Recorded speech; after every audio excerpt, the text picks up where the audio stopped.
They clapped when my sister got promoted. When I came back from war, no one was there to meet me.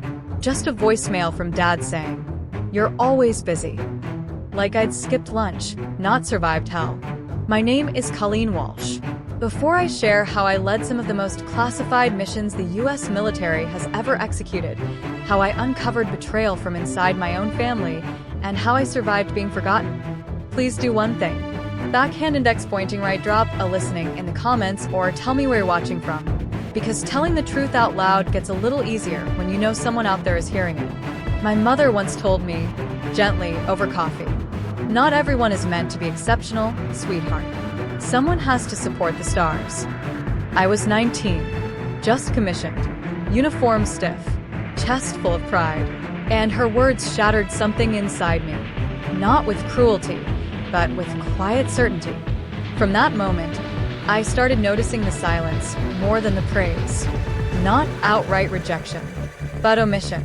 When Erica earned a new title, they shouted it from the rooftops. When I came back from a mission that didn't officially exist, I got nothing. No one asked where I'd been. No one wanted to know. We were a Fort Campbell family, raised on base rules and military ritual. My father Roy, colonel in the Air Force. My mother Marilyn, combat medic turned disciplinarian. My younger brother, a fast-rising major. And Erica, my baby sister, destined to be a poster officer. Me? I was the ghost. The one they whispered about. The one they believed had quit West Point. But I didn't quit. I was recruited. A month before I was supposed to start year 2, I was pulled into a briefing room where I signed a contract so classified, I can still only speak about 20% of it. I became part of a program so covert that it didn't even have a name, just a clearance badge that buzzed when I walked too close to cell towers. No photos, no ceremony, no public record, just shadows and sand. And missions where I had to make calls that still wake me up at 2 a.m. For 2 decades, I was overseas, more than home. But when I did come home, it was like I didn't exist. They'd send me invites to weddings, promotions, and birthdays, always late. Always after the RSVP deadline. Maybe they assumed I wouldn't come. Maybe they hoped I wouldn't. My medals were in a box in the garage. My chair at Thanksgiving? Given to a neighbor's son because he got into law school. I ate by the sink. Alone. When I deployed, I wrote letters that never got a response. When I sent care packages back to my mom, she assumed they were apology offerings. But they were just that, reminders that I still existed. Then came the day everything shifted. I was sitting in the back of a command briefing, just observing. The kind of room I used to be shut out of. Suddenly, the door opened. A commander walked in. Eyes sharp, posture tighter than the medals on his chest. He scanned the room, locked eyes with me, and stood at attention. "Ma'am," he said, "General Walsh, an honor." That silence wasn't awkward. It was seismic. For the first time, people didn't look through me. They looked at me. A few weeks later, I got the call from my mother. "Erica's getting promoted. You should come. Just don't wear anything weird. Not we'd love to see you. Not we miss you. Just don't embarrass us." I went anyway. Not for them. To see if maybe they could finally see me. I wore slacks. A blouse that didn't draw attention. But in the suitcase, tucked quietly, was my dress uniform. Crisp. Folded. Still waiting for a ceremony that never happened. When I arrived, the air in the house was the same. Lemon cleaner. Old books. Nothing had changed. Except me. My mother didn't hug me. My father gave me a nod, like we were strangers at an airport lounge. Erica? She swept in like a 5-star general on a red carpet. Dress blues perfect. Medals gleaming. Smile rehearsed. She introduced me to her colleagues. "This is my sister. She used to be in the military. I think she works admin now." There was laughter. Polite. Controlled. The kind of laughter that makes a room colder. Not one person asked me what I'd actually done. Not one. At the ceremony, I sat in the 3rd row. Family, unassigned. Erica stood at the podium. Her speech was elegant until it wasn't. She spoke of loyalty, of sacrifice. And then, Sometimes, those who abandon the uniform try to return and act like nothing happened. Aimed at me. A direct hit. I didn't blink. Then General Hammond entered. He scanned the crowd, walked directly toward me, Stopped. saluted. General Walsh, it's good to see you again. The room froze. My mother dropped her water glass. My father stood half out of his seat. And Erica? Her speech collapsed in her hand.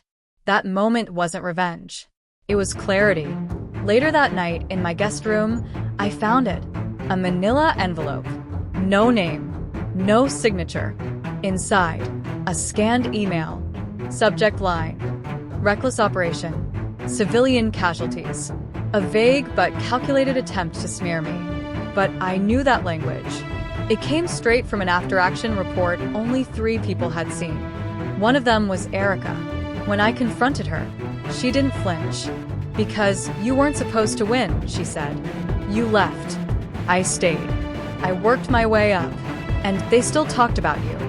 Her voice cracked, not with malice, with exhaustion. That night, I sat awake until dawn. Not angry, just aching. Sometimes the knife in your back comes from the hand you once held crossing the street. Days later, a new breach hit the military intel system.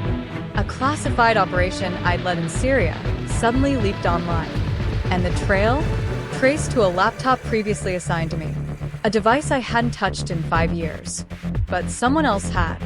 Erica had left her login credentials active on the base, and someone used that opening.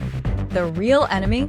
A strategist named Derek Glade, the same man I'd shut down during a campaign in Mosul after he'd ordered a reckless civilian sweep. He'd never forgiven me, and now he'd exploited our family's fracture to hide his sabotage. I was given one task: lead the internal investigation. And my team? My mother. My father. Erica. It was the coldest room I've ever worked in. Colder than any bunker. But the truth doesn't need warmth. It just needs light. And slowly, it surfaced. Glade had embedded a dormant Trojan years ago. Erica's mishandled email triggered it. The system unraveled from within. When my mother found a folder I'd left behind, filled with redacted reports and handwritten notes, she handed it to me silently. I thought you were hiding, she said. Now I think you were surviving. Erica submitted a written confession. She wasn't prosecuted, but she lost promotion eligibility for 5 years. At the final meeting, my father stood up. I owe an apology, especially to Colleen, he said. I let medals blind me to character. For the first time, I saw shame in his eyes, and something like pride. At a strategy conference weeks later, I finally told my story. For the first time in public, I admitted I had overridden a strike order to protect children. It nearly cost me everything, and I would do it again. I wasn't there to be admired. I was there to show that leadership isn't about title, it's about weight, and the courage to carry it. At the end, I called Erica to the stage. She said, I thought standing tall was the point, but real honor is knowing who to learn from, even when that person is the one you tried to outrun. The room stood, not for me, for redemption. A month later, I invited my family to the old house. No speeches, no decorations, just a table. and truth. I told them everything. What I'd done, what I'd seen, what I'd survived. My father asked, "Why didn't you tell us?" I said, "Because you never asked, and if you had, you wouldn't have believed me." I handed Erica the original email, not to shame her, but to remind her words have weight. She didn't apologize.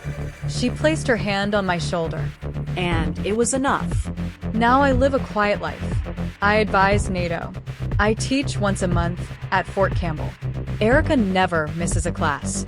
One day, she handed me a birthday cake. 3 words written in blue icing. General. Sister. Teacher. I don't need medals. I don't need to be the family favorite. I just needed to be seen. If this story meant something to you, please drop a comment. Let me know where it hit home. And if you want more stories like this, ones they never wanted to be told, subscribe. Because your voice matters. And so does hers.